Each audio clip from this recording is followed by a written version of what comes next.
Hello, everyone. Welcome to the Unsolved Mysteries Rewatch with your host, Bryan McKenna. I am Bryan McKenna. How are you guys? It's good to be here. We got a new volume of episodes are out, and we finally get something new to talk about, which is going to be awesome. Now, again, this is going to be new for me talking about it on a podcast because I have not previously done many. I am excited to dive into these new chapters. I also want to, if you guys are listening to this for the first time, I did just update my microphone and some audio equipment and stuff. So please shoot me a message on Instagram. It's at I am Bryan McKenna. If you, this again, first time listening, I'm a professional comedian. I'm a huge fan of Unsolved Mysteries. I watch the show all the time. So I figured, why not do a podcast about it? Because a comedian, has to have a podcast. And this is something I actually enjoy. So I might as well do that. So if there's any audio issues or anything like that, it's too loud, just shoot me a message because I am going to be kind of troubleshooting it over these next kind of few episodes. Hopefully, it's not too bad.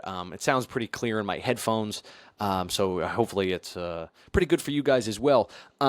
We have a new volume of episodes, which I'm excited to dive into. I have watched the first two.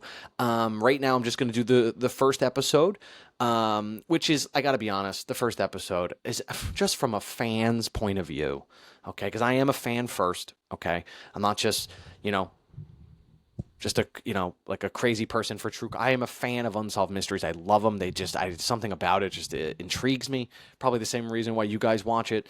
The first episode of this series with this volume, it really bothered me as a fan, because it's literally a case. It's Jack the Ripper.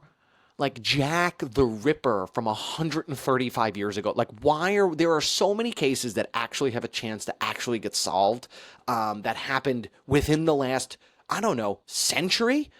And you guys give us a case from 135 years ago. And it's also, you made me wait like 3 years from the last volume that you guys gave us. So it's like, why are you giving me an episode about something, there's no way this is ever going to get solved. That's my personal opinion. I really don't ever foresee it. There wasn't DNA, but we'll dive into that later on towards the end with my theory on why I believe this will never get solved. But it's just, as a fan, it bothered me. The whole thing bothered me. I go, come on, guys. Give me something good to sink my teeth, kind of teeth in.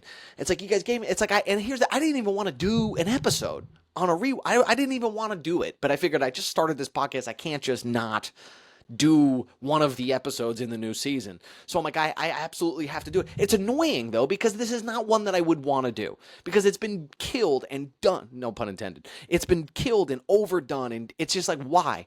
There's no new information. I didn't see any new information on this episode that I've seen in previous, kind of documentaries or TV shows or whatever. To me, there was nothing new. Maybe there was a new name or two that I haven't heard before, but those names were probably around, and I just didn't happen to hear it. So it's kind of like, why are you guys making me, watch this episode? But again, this is the rewatch, so we're doing it for you. First case, Jack the Ripper. What's up? If you guys don't know, this is the first time listening to this show, which it probably is because I've only done 2 episodes and this is the second. So I assume if you're listening, this is the first time of you listening. But if you're somehow a true crime fan and don't know the story of Jack the Ripper, essentially 135 years ago in 1888, story of Jack the Ripper was probably one of the most notorious and elusive serial killers in the history that we know. He literally has captivated the public for over 100 years. It's set in the Victorian era, a period marked by social and economic disparity. If you guys are watching this also on video, I do flash my eyes around a lot because I do have 2 screens behind the camera because I am looking up notes and I am talking to you guys originally. But I also want to make sure I get my facts right when I do talk about this stuff. So, this case, man, it's just sort of... What I'm going to do is on this particular episode, it's not going to be the norm. I'm just going to kind of give you guys the murders. I'm going to tell you each one. They were all sex workers, all in the impoverished area, East End of London, approximately 2 miles from central London. I have not been to London, so I actually don't know. But I did look it up, and it says it's about 2 miles. A lot of overcrowded slums. It was a really kind of downtrodden kind of area, especially at that time in 1888. The world was not necessarily, obviously like the way it is now. There was a lot of crime in that area. These women that were targeted were all sex workers, just going out and making money so that they can have a bed to sleep in that night. Did anyone else thought it was? Am I the only one who thought it was interesting that how they talked about sex workers in this? They said it so like it was nonchalant. They're like, yes, she was a lady of the night. She just, walked outside and tried to make her pennies for, so she had a bed to sleep in. Like they made it seem like it was such I wouldn't say an admirable position, but they kind of made it seem like it wasn't the worst kind of job to have. Which I feel like is totally opposite of the way that if someone was a sex worker now, most people are like, ew, you're a sex worker. Like, but like, if you were like that then, it was almost like it was kind of like common because it was like, well, what else are you going to do in this area? Might as well, get your rocks off and make a little money. The first person that died, her name was Marianne Nichols. She was the first one. She was killed August 30th, day after my birthday. I'm born August 30th, in case anyone was wondering. This happened August 31st, Marianne Nichols, 1888. So, long time ago. She was a casual sex worker. She was found with her throat slashed. Basically, the story is sort of the same with all these girls that get killed. This sort of grim situation is not really uncommon, especially for that area. A lot of those women kind of resulted to sex work because they didn't have anything else. There was no jobs, obviously. It's not like I said, the way that it is now. Let me just move this here from my screen. So a lot of women in this time era did that. They didn't have any other jobs. So essentially they started work late. It is possible that Marianne Nichols was potentially drunk. They said that she might have been drunk during that kind of altercation. They're not sure. This is where it gets hard, man, because this is a case from 100 years ago. There's literally nothing we can, there's no DNA. There's no, toxicology reports. There's no anything. So we're talking about cases that were literally hundreds over 100 years ago, and it's so impossible. I don't know why Unsolved Mysteries did this, because it's just like, guys, unless there's some new development, which I do, by the way, hang on to the end of this, because I do have a theory on the possibility of who it could be. No one's going to agree with me, but, I did a little research on this, and I kind of, this is the reason why I'm choosing it, because it's so outlandish that's what I'm going with. But stick to the end, and I'll tell you guys my theory on it. So that was the first murder. Like I said, her nickname her nickname was Polly. Marianne Nichols, her nickname was Polly. So Polly gets killed, and then 8 days later, Annie Chapman, she gets killed in a backyard 1 mile from Polly's murder site. So essentially 1 mile away in that same area, she turns up dead as well. Got to be a little nerve-wracking if you're someone living in that area. Probably not if you're a guy. Maybe it is, because you're like, well, do they think it's me? I mean, especially if you visited prostitutes at that time. You're like, wait a sec, I can't get laid because people are getting killed? That's the, probably the scary part for men at that point, because no one knew who it was, and it was, obviously still happening. I don't know that they linked it at this point by those two murders, like the first two. I don't think they realized it might have been the same person. But essentially, Annie Chapman, she gets killed in a backyard 1 mile from Polly's murder site. Chapman, this is how fucked up this guy is that whoever did this in Chapman's murder, Chapman's uterus was removed and taken by the killer. That is bonkers that somebody would do that. Also, you have to know where the uterus is. I'm a grown man who's 36 years old. I have absolutely no idea where that is. I mean, I could probably point it out and be like, it's in this area, but I don't actually know. This dude, whoever it was, knew where it was to be able to pull it out. That is crazy to me, because you got to be smart. Now, that's why a lot of people thought that whoever it was kind of was a doctor or someone who actually was kind of upstanding within the neighborhood and kind of in society, because they were able to know how to pull out a uterus. I would have no idea. If you gave me $1 million right now and like pull the, I'd be like, oof, this is gonna be tough. Annie, a little background on Annie Chapman. She sold trinkets and kind of engaged in sex work. She was again struggling with poverty. A witness saw Chapman with a man in foreign clothes, but couldn't see his face. So someone did see her speaking to someone. Who, if that's the killer, we're not exactly sure. She was a sex worker, so maybe it was just a casual meeting. A washed leather apron was found at the scene. It was traced to a guy named John Pizer. I hope I say that right. Pizer or Peaser. a local leather cobbler who had an alibi and was cleared of any suspicion. I mean, what was his alibi? They don't even tell you. They're just like, yeah, he had an alibi. I'm like, well, it's been 100 years. We can't even exactly ask the guy. So he was cleared of any suspicion. So it's kind of like, I mean, I think it's weird that that was there. I don't necessarily think it might have been that guy, but, you know, the problem with that area and where all these kind of happen, the Whitechapel district, is that from what I understand, the area is kind of a maze of alleys and busy main roads, which kind of makes the killer, it's kind of easy to escape because especially if you know the area, which that's what tells me that if this guy's doing this quickly and he knows the area enough to kind of weed through in and out and not get caught, especially with blood all over him and stuff. But again, this is when the streets were lit up with, you know, lanterns. Cops were walking around with lanterns. I thought that was so funny when they were like, they shined the lantern at him. I'm like, we don't even have fucking electricity at this point, and you want us to somehow solve this case? But it's like the crowded streets and the dark alleys kind of was the ability. Gave the killer the ability to disappear right after the crimes without anyone kind of noticing, because you can dip all. You know, I live in New York City, and I know how easy it is in New York City to you can kind of sneak around if you know the area. You could sneak in and out easy, and that's New York City in 2024. This is 1888 when they're shining lanterns on people's faces, you know, just so you can kind of get a good look. That's what's kind of weird about it, is that it's kind of like it happened in an area. So I think the person was definitely from that area, or if they weren't from the area, they definitely frequented the area a lot. Then right after that, like around September, I believe it's September 27th, we get a letter, the Dear Boss letter. Which, you know, a lot of people, this is the letter that we first get introduced to the name Jack the Ripper.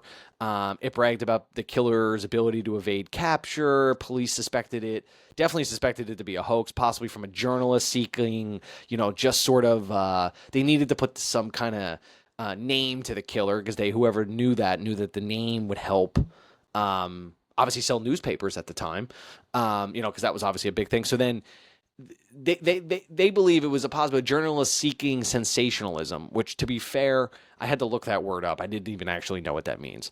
The release of the letter led to a flood of fake letters. And the problem with that is that when that happens, which is why a lot of times police don't make cases public. They don't let anyone know what's going on. The reason being is because they don't want fakes showing up. They don't want fake tips. They don't want, you know, fake letters in this case. So then tons and tons of fake letters started rolling into the police station. And the problem is now they got to look at every single one of those, because one of those could actually be real, you know. And that's the problem. Then they got to investigate every one. And this is 1888. You can't exactly look up people's shit on the internet or their Instagram or their Facebook and see where their last were. Like, you can't do that. So now you're in a situation where you literally have to investigate every single one of those letters coming in. You literally created more work for yourself. And that's what ended up happening. They ended up making that letter public, and that's what, you know, kind of gave that kind of situation, made the situation tougher.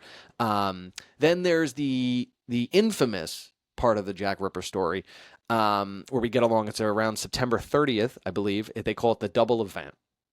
The double event, the double picture show, the double header, the double E's.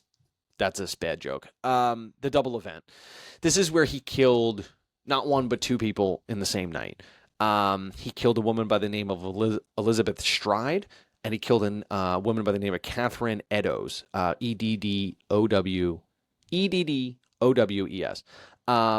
Elizabeth Stride, the first one, was found in a stable. Her throat was slit, but there was no mutilations, which is interesting because the previous two all had some sort of mutilation. The uterus was obviously cut out on the previous one. So this one had no mutilation.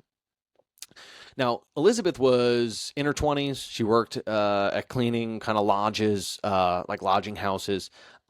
They do believe, there are some people that believe that what happened, she got killed in a stable, and they believe that a horse and buggy were pulling in to the stable as it was happening. So the killer just killed her quickly and then ran out, and the stables would actually stop from anything else happening to her. I wish the stable could have gotten there a little sooner. Maybe pulled up about 5 seconds sooner, or 15 seconds sooner, could have stopped it. Maybe we wouldn't even be doing a podcast on this episode because we would have caught him. But nope.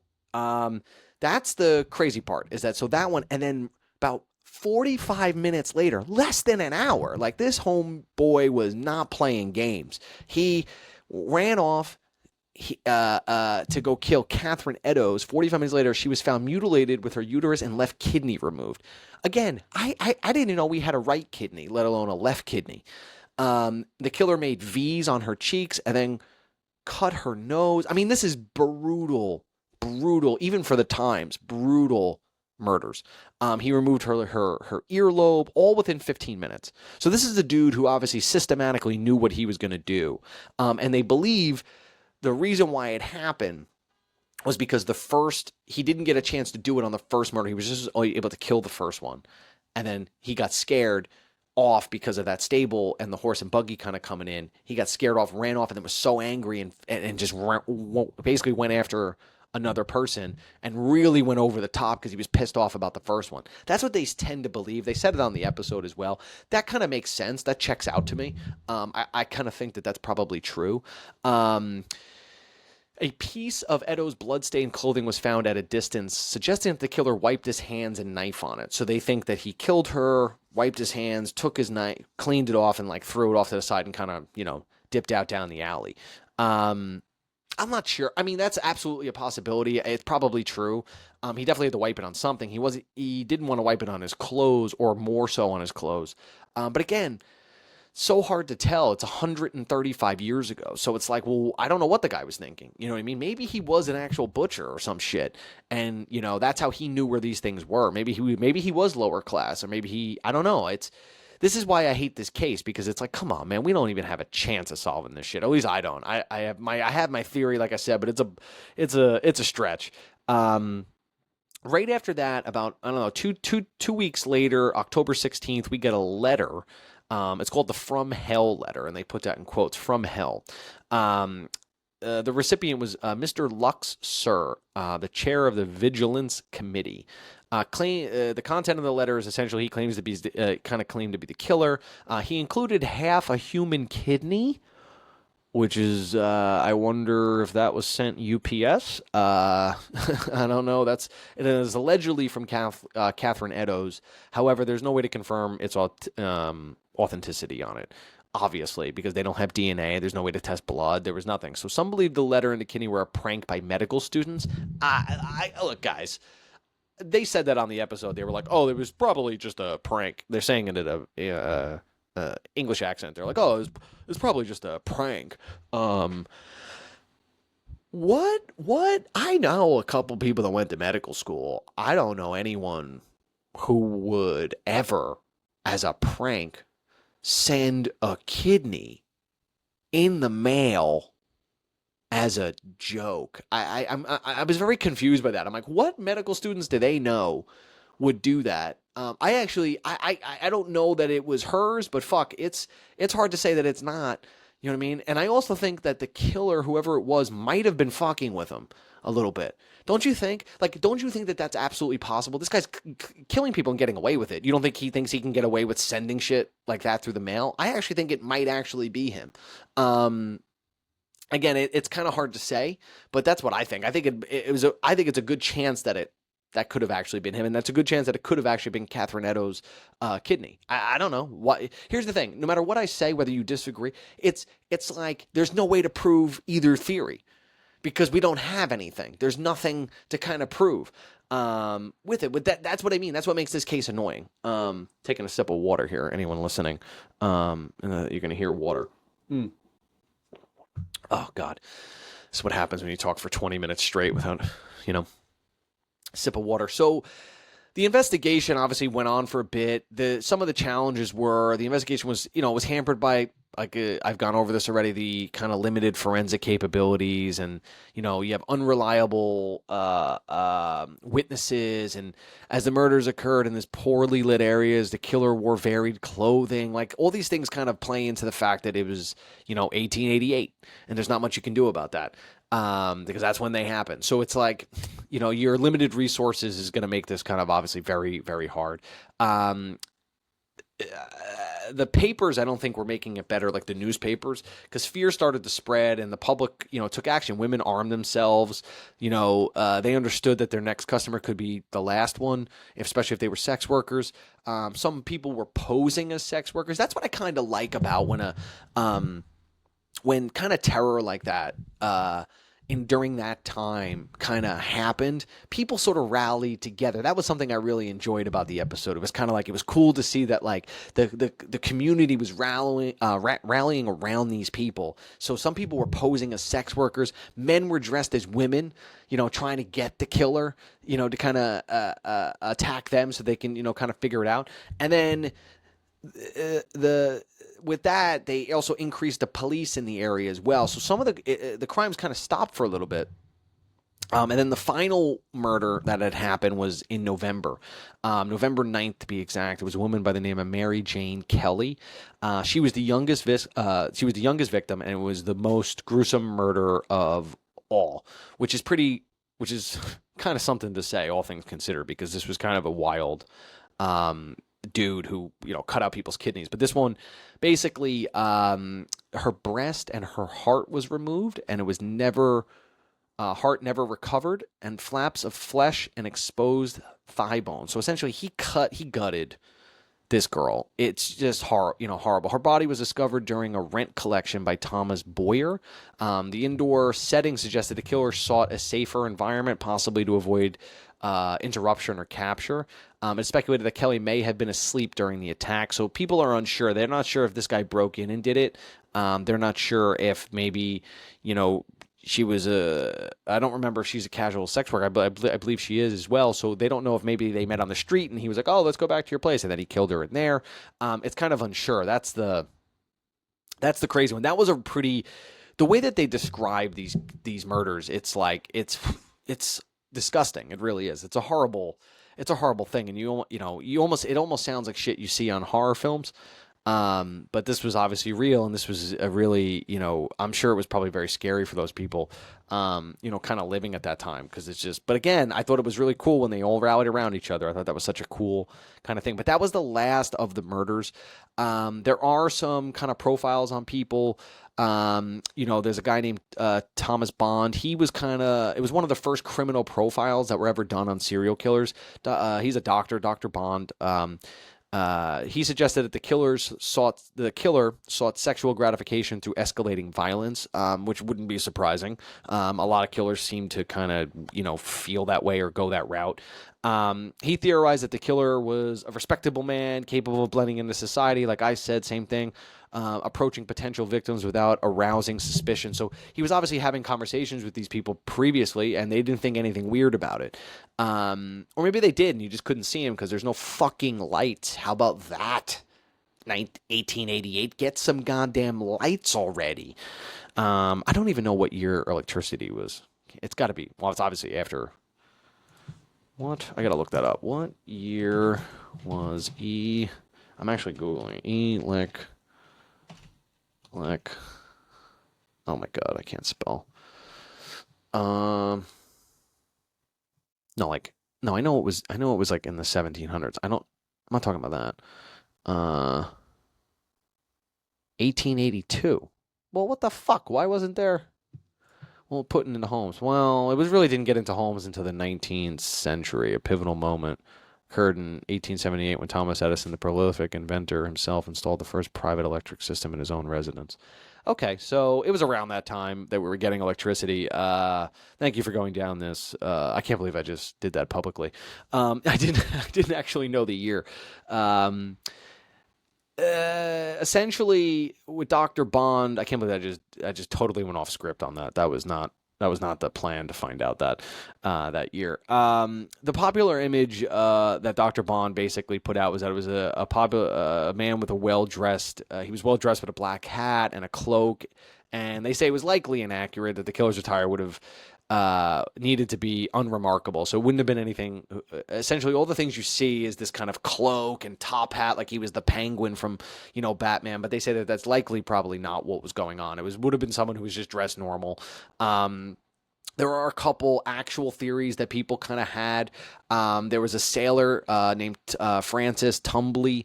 was arrested and later fled to America. He was claiming to be the killer. There was a suicide. There was a suspect named Montague John Druitt. Montague John Druitt. Say that 5 times fast. He was found dead in the Thames, which is kind of a body of water. Some believing he had some underlying issues, and he may have been the killer. I believe he was a medical student as well. So there were some people who say it was him. There was someone in an asylum named Aaron Kuzminski. He's a Polish Jew. He was suspected by high-ranking police officials and later He was suspected to be the killer by high-ranking police officials, and then he was later committed to an asylum. The problem with that one is that he didn't get committed to the asylum until a couple years after the final murder. So the question was, well, why did the murder stop in that kind of time frame? And again, you don't know. Is it possible that the guy just stopped killing? Maybe. It seems kind of unrealistic because he was killing a bunch of people all around the same time, and then all of a sudden stopped for 2 years and then gets committed to an asylum. I mean, who knows? There was another royal conspiracy as well. That involved William Gull and Queen Victoria's grandson, suggesting that the murder were part of a cover-up to hide a royal scandal. So supposedly someone in the royal family, which they went over on the episode, essentially has sex with one of the prostitutes. Then that prostitute ends up having a baby, and then it was like this big cover-up. And, I don't know. The conclusion of this kind of episode for me is that, like, it obviously is still going to remain unsolved. I don't think there's really any new theories. There's nothing too crazy that I haven't heard. Basically, everything I just went over in these notes, kind of recapping with you guys, was something I'd already heard. Like I said, maybe there's 1 or 2 names I didn't hear previously, but I had heard all this shit before, and it's 135 years ago. And it's like, dude, what do you want us to do? You know what I'm saying? I mean, do you want us to get our TikTok accounts out and maybe we can solve the case? We're not. At the end of the episode, they were asking for artifacts that were taken. If anyone has any artifacts from Jack the Ripper, please send them in to us. It's like, dude, nobody has any of those fucking artifacts. And if they do, it's like, no one's even going to know that it's really an artifact from the guy. Kind of my theory is, this is my theory. You guys ready? There should be a drum roll. Listen. This is who I think did this, okay? You guys ever heard of the serial killer H.H. Holmes? H.H. Holmes, if you don't know who that is, they're actually making, I think they made a movie or it's a book called Devil in the White City. H.H. Holmes had essentially a murder hotel during the World's Fair in Chicago. He was basically just killing tons of people. He ended up getting caught for like at least 27 murders, and I think there's way more. Here's the thing. His great-grandson is a journalist, or great-great-great-grandson, somehow related to H.H. Holmes. He says that he has circumstantial evidence that H.H. Holmes was in London at the time of Jack the Ripper. Again, circumstantial. We don't actually know. He supposedly has some journal entries from H.H. Holmes saying that he was in London. Most historians, most crime investigators have said that is not possible. They think that is, a farce. They think it's too far out there. I actually think he was the one who did it. The reason why I think he was the one who did it is because that's my theory. I don't really have a reason on why. I just want it to be him because I can put a name to it. Because I have no other theories on this. It's one of those things. I know this is an annoying episode. This is an annoying episode, but I do believe H.H. Holmes was the one who did it. Because one, I'll give you a real theory. One, he had kind of a medical background. He was killing people in the World's Fair, and the way he was killing them was he was killing them and then selling their bones and organs and stuff to medical students to study. So he's a dude who knew where a uterus was. He knew how to cut people's hearts out. He knew how to do that shit. And he was a fucking psycho. So that is why I think it could have been him, especially if you put him in that area. So if the only problem is that he was an American, and I don't know what the Americans dressed like. I assume that it would have been close, but not exact. And if he was kind of dressed differently, then he would have stood out. But maybe he was smart enough to know, not to dress like that and bring attention to yourself. I'm not exactly sure, but if he was in the area, imagine that. He's in the same area in London while those are going on. I'm like, yeah, it's fucking that guy. So if they could somehow prove that he was there for sure, then I would say it was him. But until we have that, it's just kind of circumstantial. But again, his family member says for sure that he was there. So, I mean, that's what I'm going with, because, again, this is a case, like I said, that's just sort of annoying, and I can't believe that they even did this episode. Like I said, made us wait all this time, and then they gave us, just a frustrating case, just something that, like, well, what are we supposed to do with this? Again, I hope you guys enjoyed this. This is not really one of those episodes that I'm super excited with all different types of theory. My one theory you heard, H.H. Holmes. I just think it's sort of fun to kind of, give you that one. Do a little, if you want, you could Google that. Google is H.H. Holmes Jack Ripper. There are a lot of articles written. A lot of websites have stuff on it. Makes for an intriguing, kind of idea. I have a little sister, and her and I usually talk about stuff like, unsolved mysteries and stuff, and she is adamantly against that theory and told me I was an idiot. And she might be right, but who knows? I like the, Jack the Ripper. The case still obviously remains unsolved. I don't know what new theories could really kind of come about. The possibility of copycats, with a case like that, further complicates kind of everything. So you don't really know. But again, this is a case that kind of is enough of an intrigue where they felt like they had to do it. And it is one of those things that Jack the Ripper remains one of the greatest, I guess, unsolved mysteries in history.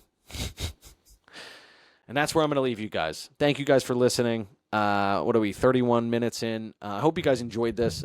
Follow me on Instagram at I am Bryan McKenna, BryanMcKenna. So it's at IAM BryanMcKenna. I know I've repeated myself a couple times, but again, I'm just getting used to this and kind of doing it with the notes. So I hope this was a fun listen for you guys.